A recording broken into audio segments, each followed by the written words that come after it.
What's the price tag for dominance at sea? Try more than $11 billion. That's the cost of a single ship. The USS John F. Kennedy, CVN-79. She isn't just another aircraft carrier. She's the second Ford-class supercarrier, built to launch more planes, generate more power, and project more force than any warship before her. But here's the question: does she live up to that promise, or is she a multi-billion-dollar gamble? Let's find out. To understand the John F. Kennedy, you first have to understand why the Ford class exists at all. By the late 1990s, the Navy's Nimitz-class carriers were already showing their age. Their design traced back to the 1960s, and even with upgrades, limitations were clear. High crew requirements, limited electrical power, and steam catapults that stressed modern aircraft. The Navy needed something new, something built for the 21st century. That need gave rise to the Ford class, with clear objectives to reduce crew size, increase sortie rates, and create a platform capable of integrating future technologies such as directed energy weapons and unmanned aircraft. The program was launched. CVN-78, the USS Gerald R. Ford, was the lead ship of the class. Following her, CVN-79, the USS John F. Kennedy, serves as a critical follow-on, refining lessons learned from the Ford's costly developmental challenges to deliver a more optimized and efficient carrier.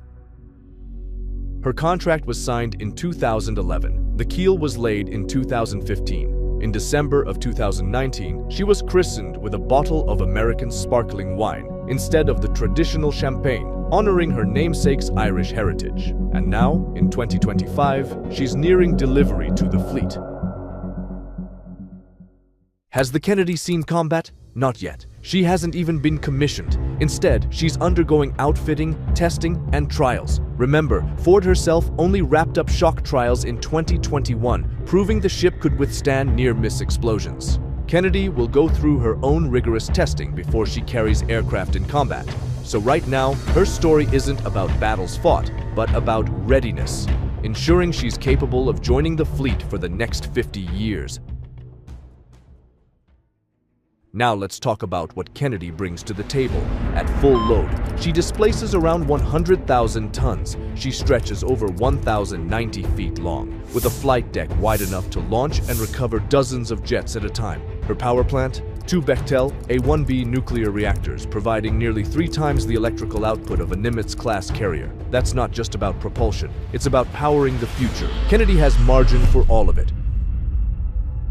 Her flight deck is designed for speed. EMALS, the electromagnetic aircraft launch system, replaces steam catapults, giving smoother, less stressful launches. The Advanced Arresting Gear, or AAG, handles recoveries with similar precision, built to support both heavy strike fighters and lighter unmanned systems. Together, these systems should boost sortie rates by more than 30% compared to Nimitz carriers, up to 160 flights a day, with surge rates of 270 in combat. Weapons movement has also been revolutionized. The advanced weapons elevators use electromagnetic systems instead of cables and hydraulics, cutting rearm times dramatically. Deep inside, digital control systems reduce manpower demands, while modernized living quarters improve quality of life for sailors. On the sensor front, Kennedy is fitted with the Enterprise Air Surveillance Radar, a scalable, advanced system built to improve detection and tracking across air and surface threats. In short, Kennedy isn't just a carrier, she's a floating airbase optimized for 21st century warfare. So how does Kennedy protect herself? She's no battleship bristling with big guns, but she carries a layered defensive suite. Close-in weapons like the Phalanx Sea Whiz provide last-ditch protection against incoming missiles. CRAM adds quick-reaction missile defense, while evolved Sea Sparrow missiles expand her protective bubble. Soft kill systems, electronic jammers, decoys, and countermeasures help confuse or blind attackers. But remember, a carrier doesn't fight alone. Her true shield is the carrier strike group, Aegis cruisers, destroyers, submarines, and the air wing working in concert. So what makes Kennedy superior? First, sortie generation. She's built to launch and recover more aircraft in less time. Second, efficiency. Automation and improved design cut crew requirements by nearly 800 sailors compared to a Nimitz. Over decades, that saves billions. Third, future-proofing. Kennedy's nuclear reactors provide enough power for systems we haven't even fielded yet, from directed energy weapons to advanced drone control, and finally, survivability. Redesigned hull sections and compartmentalization improve resilience against damage. But no ship is without problems. The Ford class has been criticized for reliability issues. EMALS and AAG underperformed in early testing, with failure rates higher than expected. The advanced weapons elevators were years late in reaching operational status. Kennedy will still have to prove these systems in real-world conditions. And then there's training. Fewer sailors doesn't mean less work. It means sailors need broader, more technical skills. That's a steep demand on a new generation of crew. Let's talk dollars. Kennedy's cost sits around $11.3 billion. That's cheaper than Ford's $13.3 billion, but still the most expensive warship on Earth. Critics argue that investing so heavily in a single platform creates risk.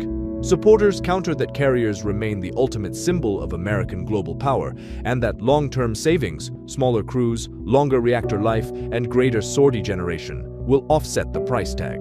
Time will tell which side is right. Let's address the viral images. Kennedy, already showing streaks of rust before she's even sailed. Is America's newest supercarrier falling apart at the dock? Not exactly. That rust you see is surface oxidation, common during construction and fitting out.